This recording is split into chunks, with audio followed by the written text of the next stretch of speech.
Hello, everyone. How's everyone feeling? Good, good. I can tell by the applause. No. Hini karigiwina, hochunk rajada chakshat guiga higadena. Magade rajada Trisha Rivers ga higadena. Good evening, everyone. My name is Trisha Rivers. My Ho-Chunk name is Eagle That Returns. I am an enrolled member of the Winnebago tribe of Nebraska, and I am from the Eagle clan. And geez, what do I do around here? I feel like I wear many hats. Right now, I am stepping in as the new executive director for Red Sky Nation, which is a Native nonprofit. Our goal is to end or minimize the missing and murdered Indigenous relatives crisis, but that means that we have to address all interconnected issues such as poverty, substance abuse, environmental injustices, and just everything. I've also sat on the Sioux City Inclusive Committee. I've sat on different boards here in Sioux City, and I just like to do a lot within our community, especially when it comes to Native-related issues. But I'm also an ally to everyone because we all have to address the same issues, and that means that helps us out too as well. So, and Karina, I'm not sure if you want to introduce yourself right now, or do you want to wait until you come up, or? I can introduce myself now. Okay, cool. So this is Karina. My name is Karina Pedroza. I work in financial services, but I've just been involved in the community.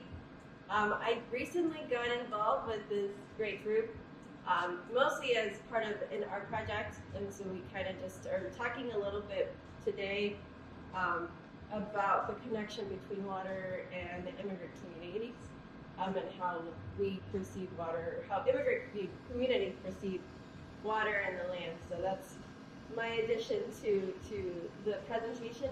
Also at the end, there's going to be a QR code, so we would really appreciate it if you filled out our survey. It should be pretty short, but it'll help us tailor and improve and adjust our future meetings that we have as well. Awesome, great. So, without further ado, next slide. I feel so official. Alrighty, so water is life. So from the moment we were in the womb, we were protected by water. The amniotic sac provided a protective barrier and also provided us with sustenance. The water was taken from our mother's body and created this safe environment to protect us and essentially for us to thrive. Whatever our mothers consumed while pregnant carried on to us. According to the American Academy of Pediatrics, the total body water in premature and newborns ranges from 70% to 83%, which gradually decreases as we become older. Still then, most of our bodies are at least 50% water. Similarly, plants and vegetation heavily rely on water and sunlight.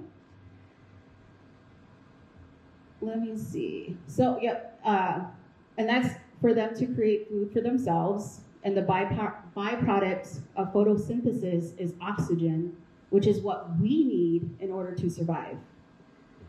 This is why access to clean water and water rights are crucial, because we are all connected. We need each other in order to survive and to thrive.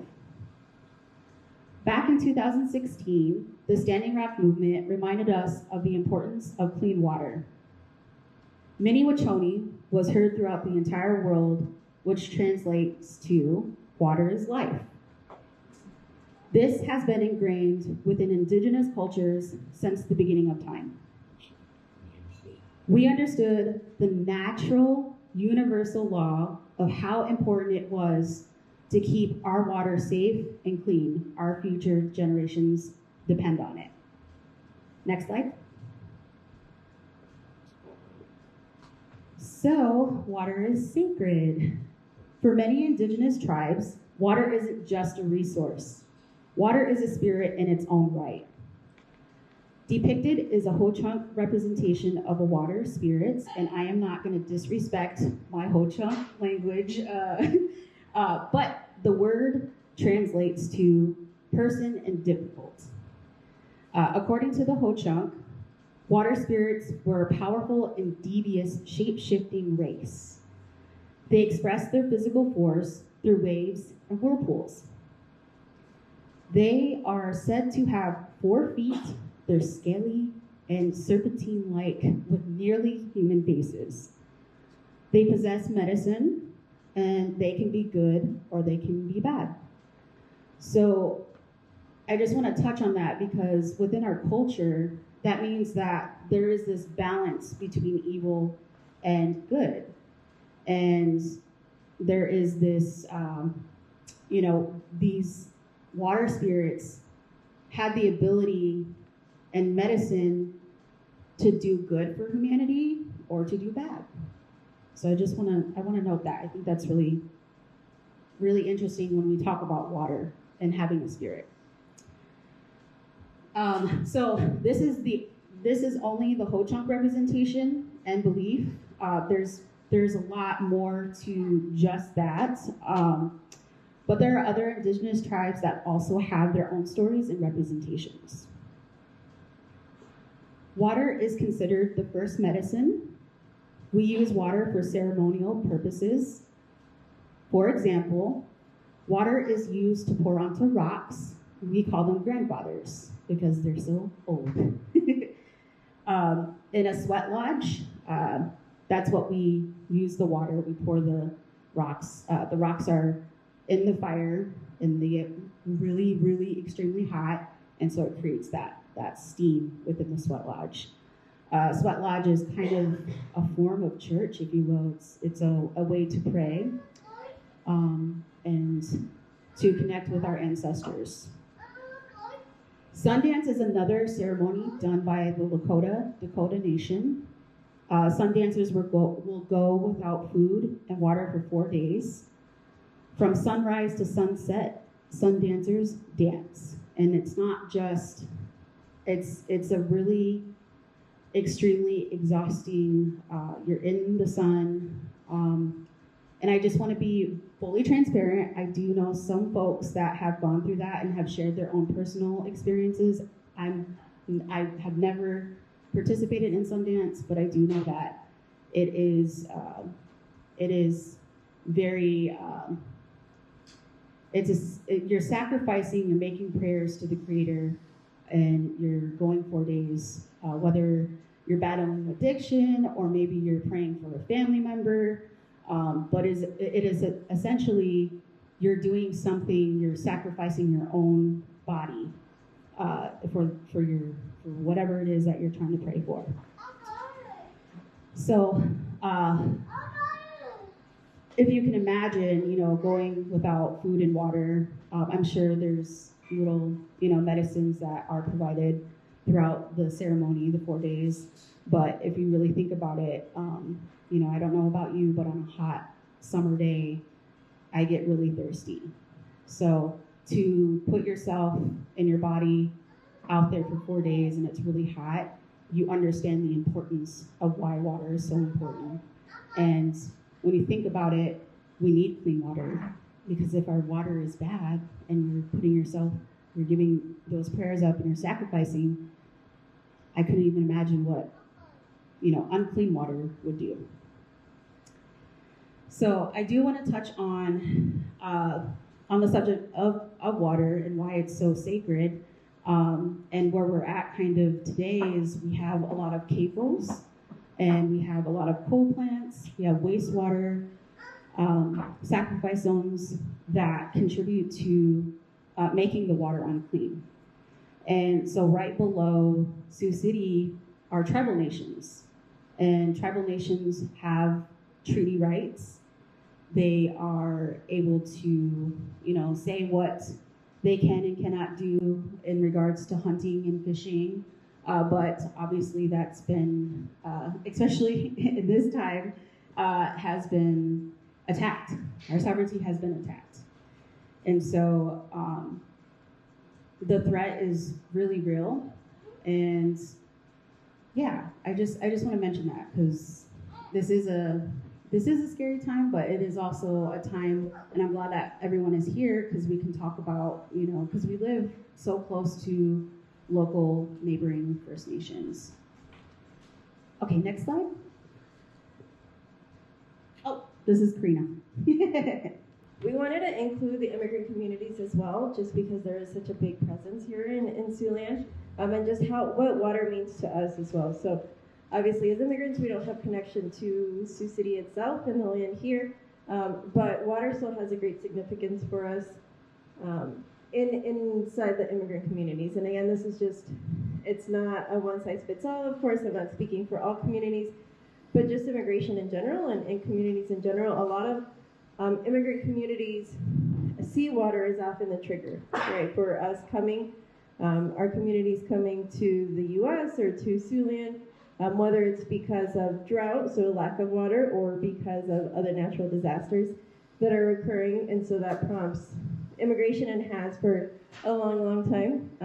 The one that I can think of the most is the Irish drought, that prompted, I'm sure, immigration. And I'm not a history teacher, so don't fact check all of that. But again, so water in general, whether there's a lack of or too much water, has prompted immigration, whatever that looks like. While coming to the U.S., in any form of immigration, they always face water in some form or another, whether it's facing harsh conditions, trying to get here, or through the desert. So again, just having a lack of water, and water signifying usually finding families that are able to offer them water, reaching a certain destination or a certain point. That's huge for them. Again, water can be life for them. The difference between dying on the way here, and then for other communities, such as like ones coming from Cuba or Haiti or the Dominican Republic, just because those are the closest, having to come in boats or rafts or any kind of makeshift boat that they can create. I don't know if you remember, there was a little kid from Cuba that came over in like a makeshift raft that he was found alone. He came with his mom, but his mom ended up dying on the way. So again, just that water, even though it's technically only 90 miles from Cuba to the southernmost point of Florida, those 90 miles can still be very long and still mean a lot to a lot of people that come here, even if they are able to be documented, whether that's, regardless of that whole debate. And then, water, again, it just means freedom, and especially just because we were talking about Cuba specifically, coming from a communist country, crossing the water can mean freedom then for many immigrants.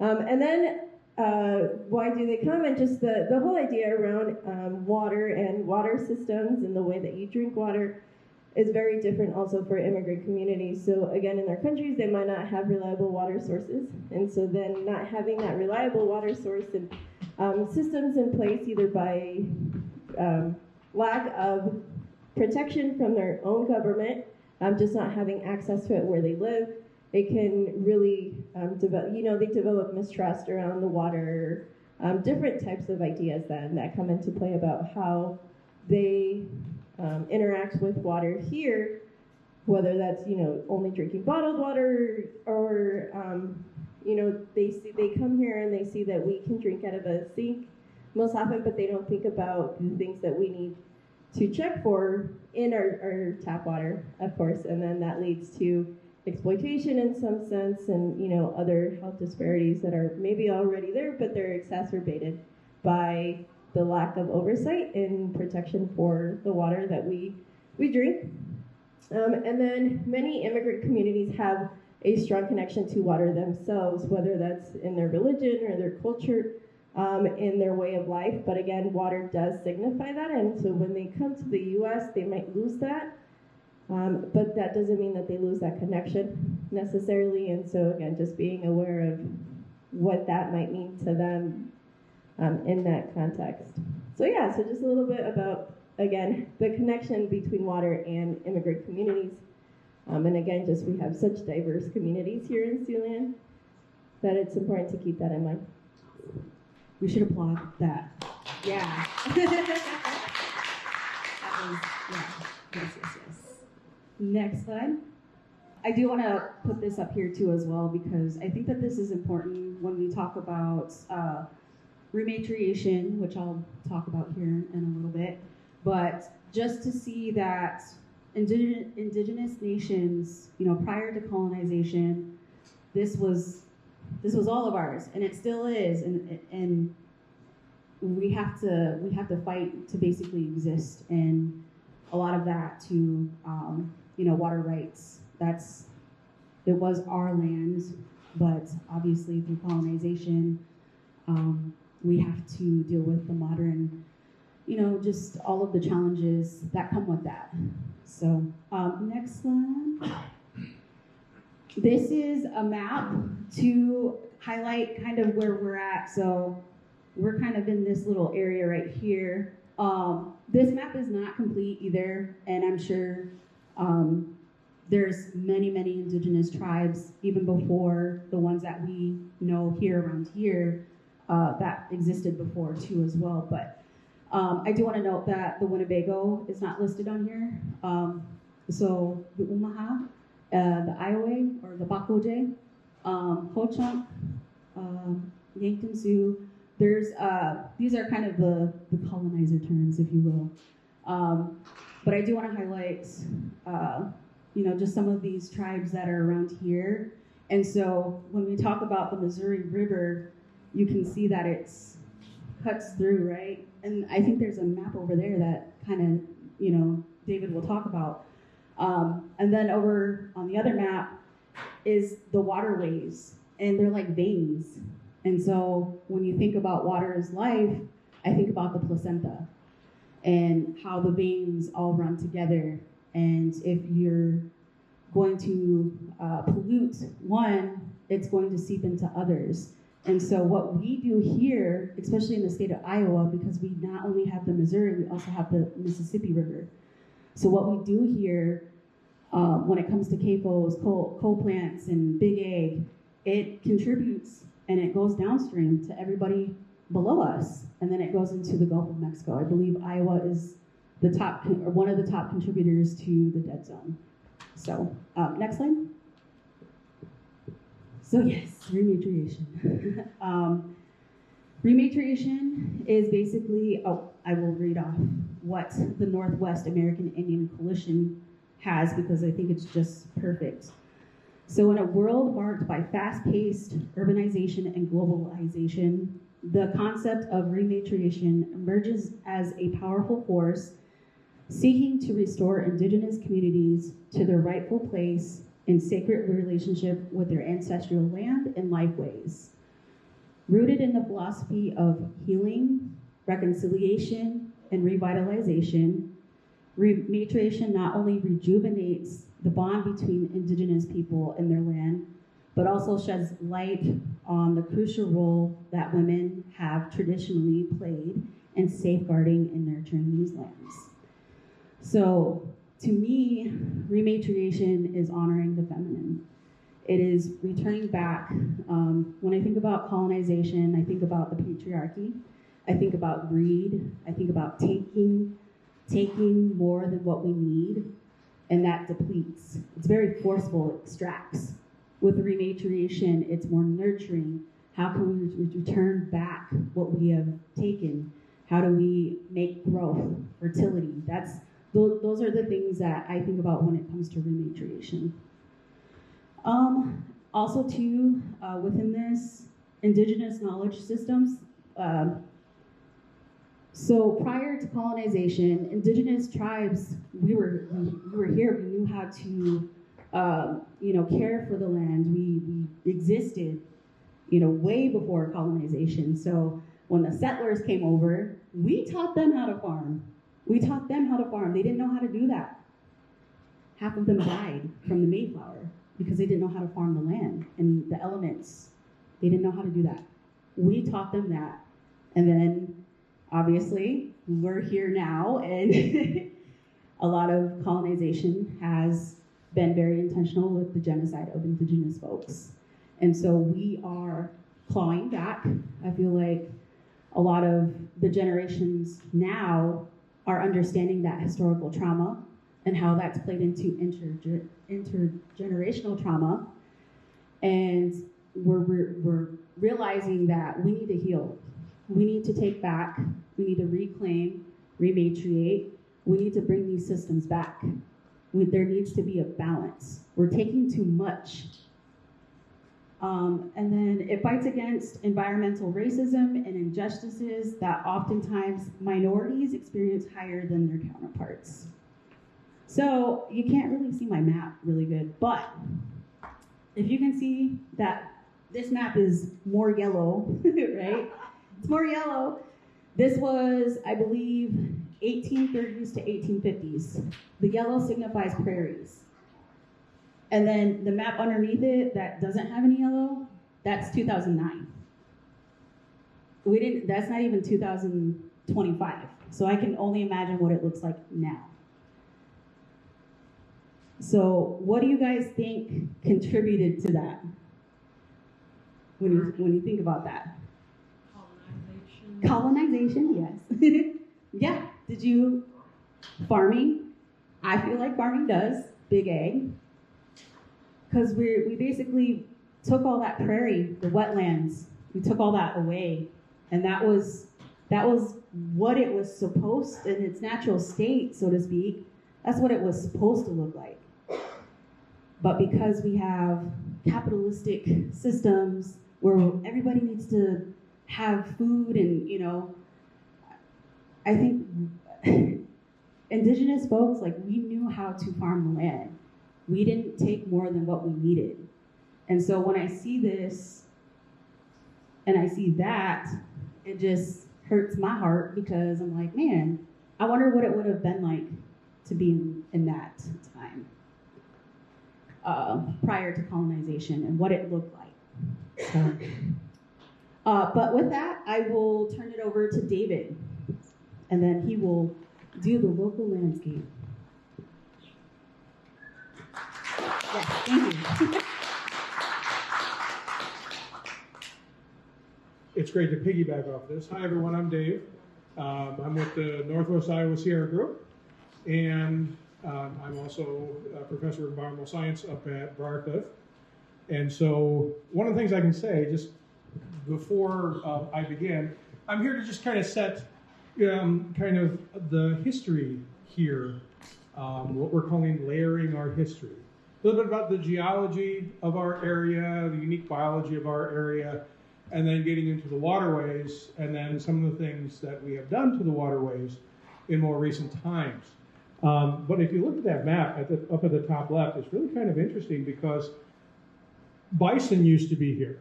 Most bison were in northwest Iowa. Bison like the shortgrass prairie, and where we live, we are privileged to live in an area where historically the shortgrass prairie and the tallgrass prairie met, right here. And bison, elk, as far as I know, the subspecies of elk that used to live in Iowa is actually extinct, but at least the overall species is not extinct. They were mostly also up in northwest Iowa. We also had the greater prairie chicken, which of course is just a quintessential prairie bird, and now largely will not be in Iowa. In fact, the Iowa Department of Natural Resources has tried to release prairie chickens, dozens and dozens of prairie chickens in various parts of Iowa, and they immediately fly out of Iowa. They don't like it here anymore. So, and it's probably because of that map down there. In summer, 63% of Iowa is now just corn and soybeans. That's all it is. 90% of Iowa is farmland. And so one of the things that we're fighting against, if we're considering the waterways, is really not let's get rid of the civilization that we have built, but let's pause and consider, when do we have enough? Because we no longer have enough wildlands, we no longer have enough wildlife, we no longer have enough prairies, and we certainly no longer have enough clean waterways. So how can we get back to that? All right, sorry, I just picked up on what you said. I just had to say that. Let me talk a little bit about the Great Plains. And as you know, we're kicking off an art project here today. And so we have the art, beginnings of the art project right here. The Great Plains, of course, go way out west toward the Rocky Mountains. If you know about the history of the Sioux City area, the Lewis and Clark expedition came along the Missouri River right here by Sioux City, and they were looking for that fabled waterway that would connect the Atlantic Ocean to the Pacific Ocean, and found out that the Rocky Mountains prevented that. But they found the headwaters of the Missouri River way up in Montana. The Missouri maybe doesn't get as much press as the Mississippi does, but the Missouri River is a much longer river. And it flows throughout much of what we call the Great Plains. And the Great Plains are this kind of this basin between the mountains that extends from Texas all the way up into Canada, and from, at least, if we're talking about the higher plains, the base of the Rocky Mountains, about 7,000 feet high, over, as you can see, well into at least middle, if not eastern, Iowa. So it is a huge area of our country. It's a huge area of our continent. The name plains comes primarily from, it's considered to be flatland, largely flatland. Well, of course, contrast it with mountains. But here in Iowa, what are we? We are a land of rivers. There are rivers everywhere. And so while most of Iowa used to be prairie, the forests would come up along the river basins. And historically here in Iowa, we had roughly 70% of Iowa covered by prairie. We had about 20% covered by woodlands because of all of the many, many rivers. And many of them in Iowa, but also in the Dakotas, in Nebraska, up through Montana, drain, of course, into the mighty Missouri. So the Great Plains is just an absolutely amazing part of Iowa. At the end of the last ice age, as you know, the great ice sheets would come down and pulverize a lot of the rock, even down into the bedrock, and formed a unique type of silt. The type of silt that they formed we call loess. If you go up toward Montana and into North Dakota, the Missouri River actually is much more free-flowing, it's much faster, and so there are places up there where you can get some canyons. Those are places, of course, that historically we thought, hey, that's a good place for a dam. And a dam, of course, completely disrupts the ecology of a river between what is above the dam and what is below the dam. The Missouri has 6 dams on it, but the last place you can put a dam on it is Yankton, South Dakota. So if you've been up to that park up there, it's fun to go see it, but it does actually then divide the Missouri River. When you get down along our part of the Missouri River, here it's much more shallow. The slope of the land is a little bit more flat, and so the Missouri would meander and meander and meander, and it would be heavily laden with silt and sand. Historically, the Missouri was really known as this treacherous river to try to bring barges up. And of course, it's one of the reasons Sioux City's here. We're on the Missouri, and we used to have a lot of boat traffic. Well, we still do. But what the barges often used to have to do is they would come up just going incredibly slowly, maximum speed about 5 miles an hour. Because when they got along the west side of Iowa, what they had to do is they often had to send out canoes in front of them. And guys in canoes would have these long poles, and they would be probing the water to see where the channel was. Because with all that silt and all that sand, the channel would change where it was from year to year, often month to month. And so with a larger boat, they could easily hit bottom, damage the boat, and of course there have been a lot of boat wrecks off the west side of Iowa because of the Missouri. And even at night, it was kind of interesting because the canoes then would have little lanterns. And so when they found the channel, what they would do is they would light a lantern, set it right behind the canoe. And then the captain of the main boat knew, this is where I follow. Otherwise, I'll run my boat ashore and it will never get out of here. So there are a lot of boats that came up the Missouri and never went down the Missouri because of that. But the meandering of the Missouri has been changed.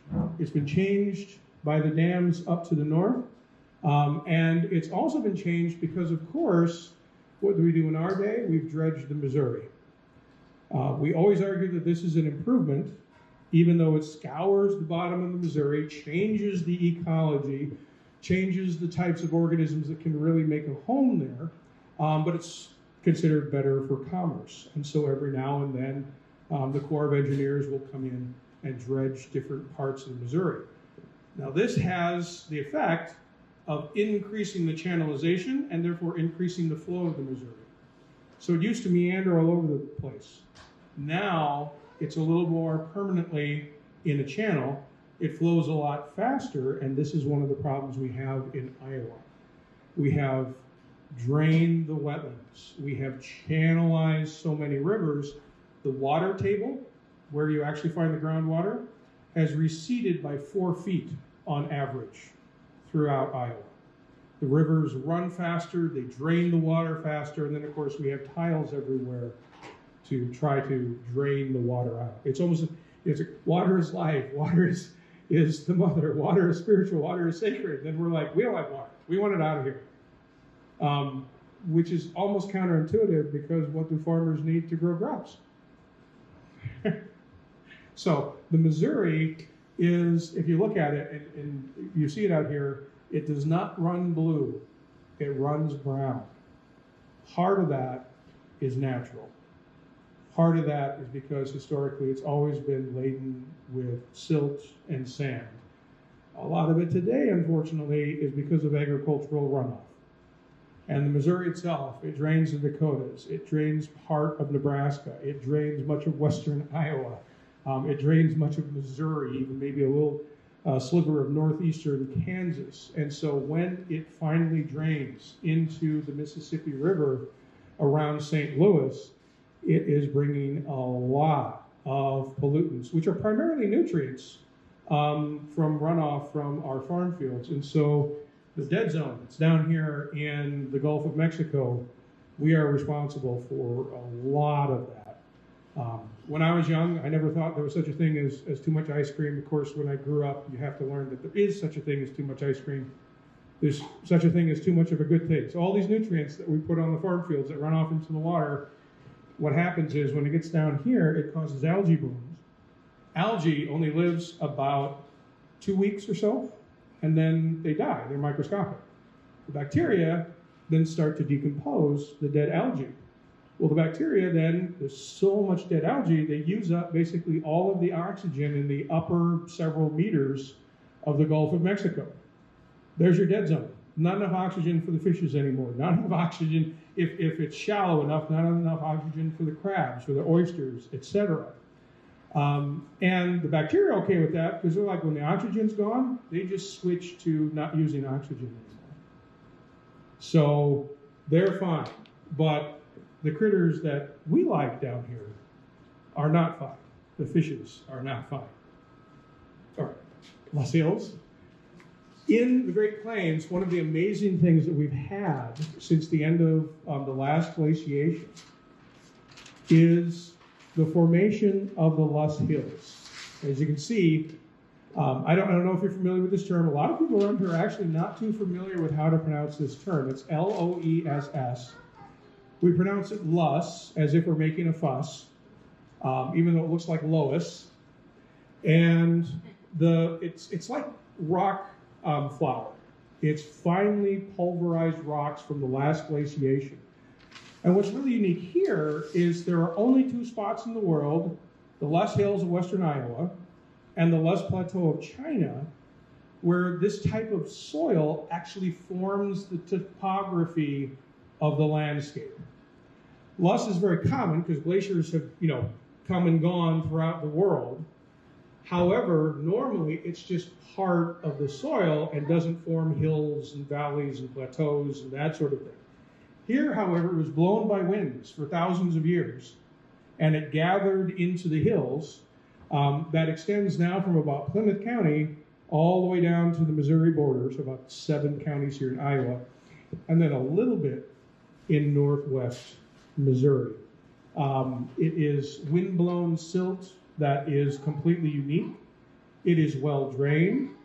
It is difficult to build buildings directly on Luss. If any of you live up north of Sioux City, you know that the reason that we still have a decent amount of prairie to the north of Sioux City is largely because you can't build much on it. Your building will just fall away. We have problems with that even here in Sioux City, and so the Sioux City Council has to deal with that in terms of where we can expand Sioux City. So the Les Hills, this amazing corridor that runs down western Iowa, unique geology that really only exists one other place in the world. Because it's well-drained soils and because historically this is where the shortgrass prairie met the tallgrass prairie, we also have species here historically that exist only out west in the plains or existed only east of us in the tallgrass prairie. So you may have heard, for instance, the prairie rattlesnake, which is just a little rattlesnake. This is its easternmost extent because it likes the shortgrass prairies out to the west, but it comes here into Iowa. That's just one example. There are lots of examples of this. So the Les Hills are amazing that way, but it also means that they are cut through and drained by our rivers. So I've talked a bit about the Missouri. Let's look at a couple of the other rivers that drain into the Missouri. Of course, the Missouri is just this absolutely amazing river that historically has shaped so much of our landscape. But let's start with the Big Sioux River. So you're probably familiar with the Big Sioux River. When I moved to Sioux City, I live on the north side, so I had to get used to the idea that to my west is not Nebraska. And it took me a long time to figure that out. When you're on the north side of Sioux City, to your west is the Big Sioux River, not the Missouri River. The Big Sioux River starts north of Sioux Falls. It's very, very small up until that point, and then becomes a larger river, kind of recognized as a river as it gets south of Sioux Falls. It drains much of the farmland, of course, in that area of South Dakota. And so by the time it enters into the Missouri River along what is now Riverside Park here in Sioux City, it runs brown and it's carrying a lot of effluent with it. If you've seen recently, like with the flooding, it really cuts a channel on both sides, but now it divides Iowa from South Dakota, where we live. Let me talk a little about the Floyd River that runs through Sioux City. The Floyd River, of course, if you travel down Floyd Boulevard, well, the Floyd River is right there, but now it's just a channel. It has been channelized. It has been tamed. And of course, that means it runs faster than it used to run. It drains water faster. During a drought, the flow is much lower. During a flood, the flood is much higher than it used to be because of all of that. It will take some effluent away as well, mostly from the city.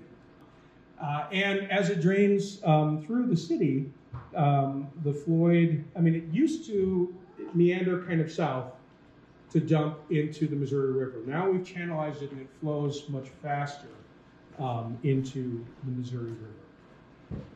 How about Perry Creek? A nice little creek that also will ultimately empty into the Missouri River. Perry Creek, amazingly enough, has been changed several times in its past. The idea is always to improve it for our purposes, but, thank you, the vegetation that was alongside Perry Creek, a lot of trees, a lot of grasses, where the wildlife could live is now largely gone. And so the wildlife has either had to find a place to live in and around Sioux City, or they just can't live in and around Sioux City. Perry Creek, again, highly channelized. It begins in southern Plymouth County, so it doesn't go for very long before it runs into the Missouri River. But it has again been channelized, and if I remember right, runs underneath concrete now here downtown. So when you get to downtown, you can't even see Perry Creek anymore. So what would this, land of rivers been like historically? All right. So the last thing then that I'd like to talk about is just a little bit of the history of human interactions around here. You know a little bit about Sioux City today, and probably historically how Sioux City came to be. The earliest people that have been identified in Iowa were the Clovis people. The Clovis people used to be thought by archaeologists to be the earliest people to inhabit the North American continent. Now we know that's false. There were people who were here before the Clovis. The Clovis are identified largely by their artifacts. Perhaps they're especially well known for the way they made their spear points and arrowheads. They were around, where are we? They were around the Big Sioux River, sorry, we're way over here. They were around the Big Sioux River about 15,000 years ago. So how long has Iowa been inhabited? A minimum of 15,000 years. And we'll probably find a lot more than that. The Clovis people gave way to several other people. They were actually nomadic. The people that came after them were called first archaic and then woodland. And I didn't give them their names, but they were not as nomadic. They would create at least semi-permanent settlements, and we have evidence that they also cultivated the land around here. We also have good evidence, of course, that they hunted the bison, they hunted the elk, they hunted the deer. And in fact, the Middle Archaic people had the older Archaic people developed the atlatl, if you've ever heard of that. It's a type of spear where you kind of have a covering that you hold, you place the spear in it, and what it does is when you propel it, it allows you to get a lot more force into your throw. So you can throw the spear farther, and then you can also sink it further, say, into the body of a bison to try to take it down right away. And so that was also developed around here, and they left their artifacts as well. More recently, of course, we had the Mill Creek people and then the Oneonta people who inhabited the area that we now know as Northwest Iowa or even Sioux City. The Oneontas were here about 1,000 years ago, maybe 800 years ago, and they left us a lot of pottery. So they created shell pottery. There was even a god mask that was discovered in what was, I think, thought to be a refuse pile that they left. This god mask used seashells, which indicated, of course, that they were trading far and wide with other people because there aren't too many seashells here in the middle of the continent. So there were some very, very sophisticated cultures that were here. And then, of course, Sioux City got its name for the native peoples that we call the Sioux, but maybe more properly Lakota or... There's bands. Yeah. There's a lot. There's different bands. Yeah, and so Sioux City, the Siouxland area is named perhaps in their honor. I'm not sure if it's an honor or not. We take over the land and then say, we'll name it after you. There are actually lots of artifacts that have been left by recent cultures that have been discovered just north of Stone State Park and also near Heenda Hills, which are either right here in Sioux City or very close and adjacent to Sioux City. And okay, now I have some time to talk about botany, so I can talk a little bit about what we've done. Of course, historically, the Missouri River, again, has just shaped much of the culture, the trade that helped to shape Sioux City. My father grew up in northeastern Nebraska, And part of his family comes from Nebraska, and part of his family comes here from Iowa.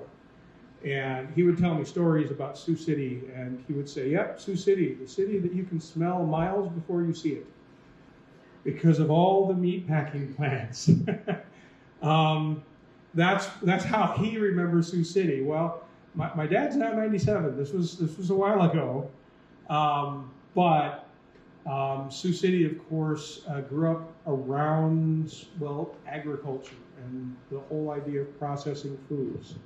Today, of course, Sioux City has the greatest concentration of agricultural corporations, really, of any city in the continent. There's one other city that apparently has as many agricultural factories as Sioux City, but they are a far larger city. So per capita, they don't have nearly as much as we do. A lot of that effluent, it goes into, of course, our storm drains, and we have to somehow clean it out before it gets into the Missouri. Or as we heard before, whatever we put into the Missouri will go downstream.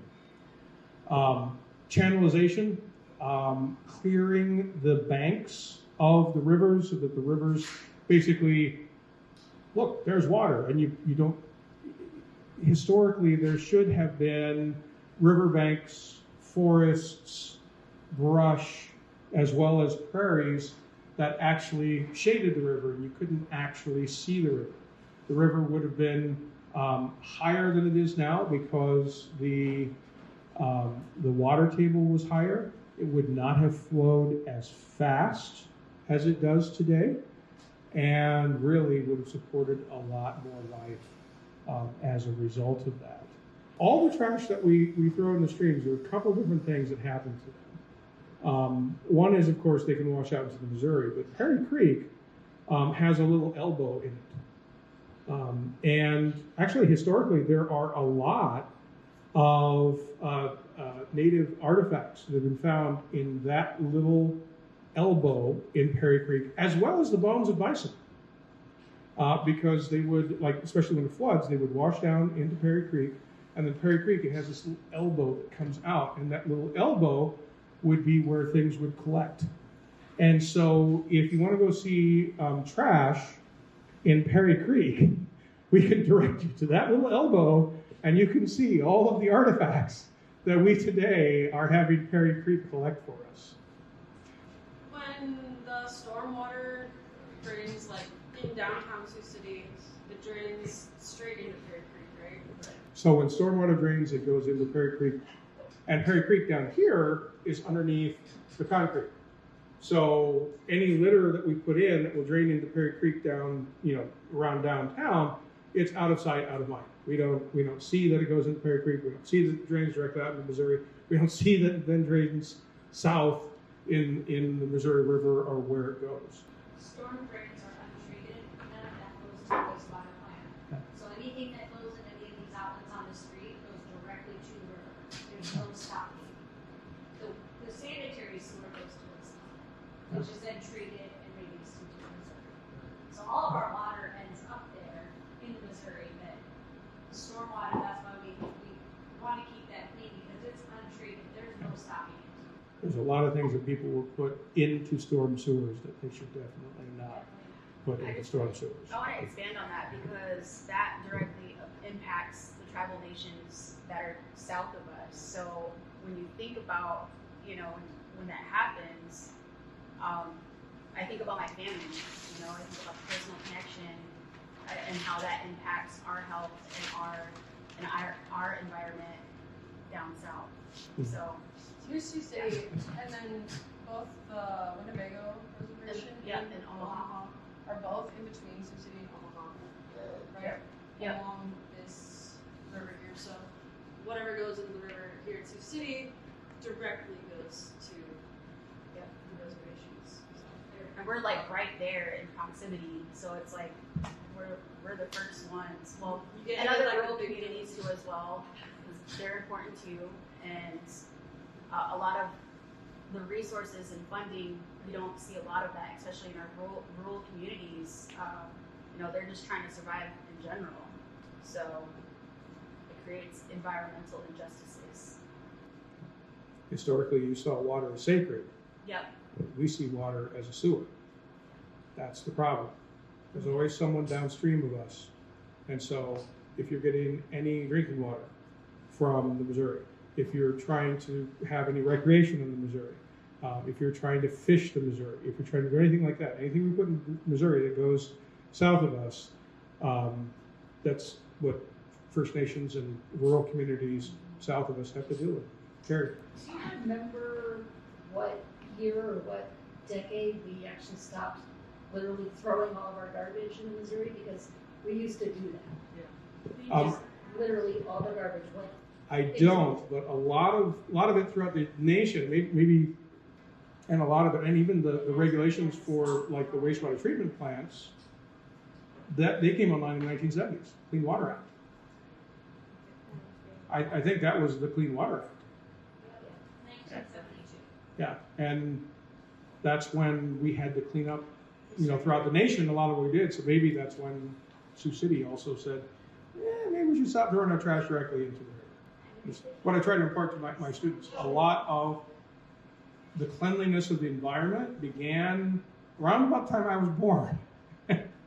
It's in my lifetime. Before then, we had rivers that caught fire. So,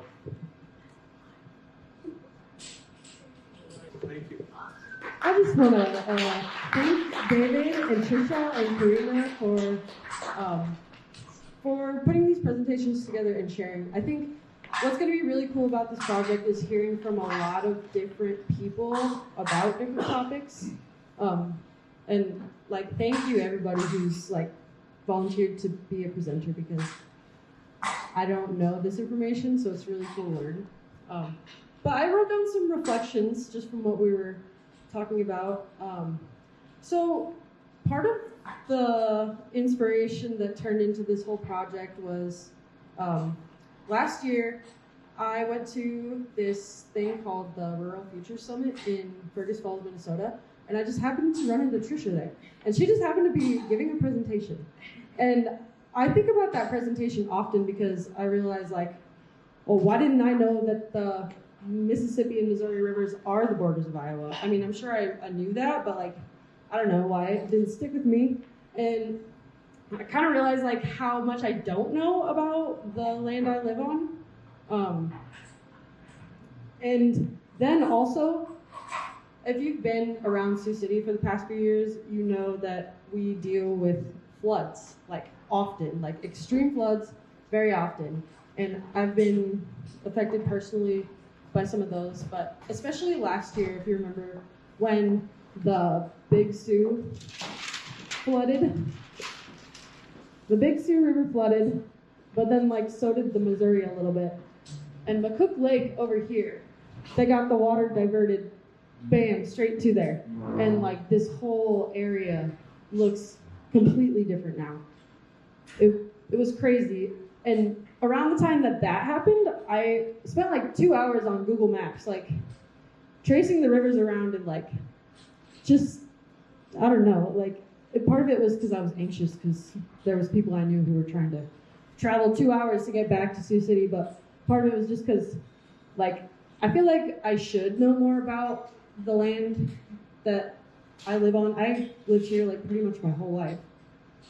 But it's, we deal with floods often, and that photo of the difference in prairie land, think about how much indigenous plants that were here with the very deep root systems that aren't anymore, and how that also contributes to the flooding, as well as the channelization, making everything faster. And it's interesting for me to learn about this stuff, but it all makes sense why the man-made interferences are messing with the civilizations we built around them. And it's humans trying to tell nature what to do, whereas what Trisha was saying earlier, indigenous people have lived here for a long time working with the land, and it's a give and take, not just a take till it's gone. So I don't know, this is and then it's all why the water is life. Water can also be death if you don't have it, or if your house can be destroyed by water. We've seen that in our communities. So part of the project is going to be actually painting the areas around the storm drains. And a lot of what we're talking about right now is for us to kind of like make the connection why it is so important to like know that these do go directly into Perry Creek, that go directly into the Missouri River. So yeah, hopefully at the end of the day, once we actually start doing these paintings, it will bring awareness to the storm drains by like people just walking down the street, like people who might not have known about this project, but they can be aware that these lead directly to the river just by seeing it. And that's part of what we're trying to do.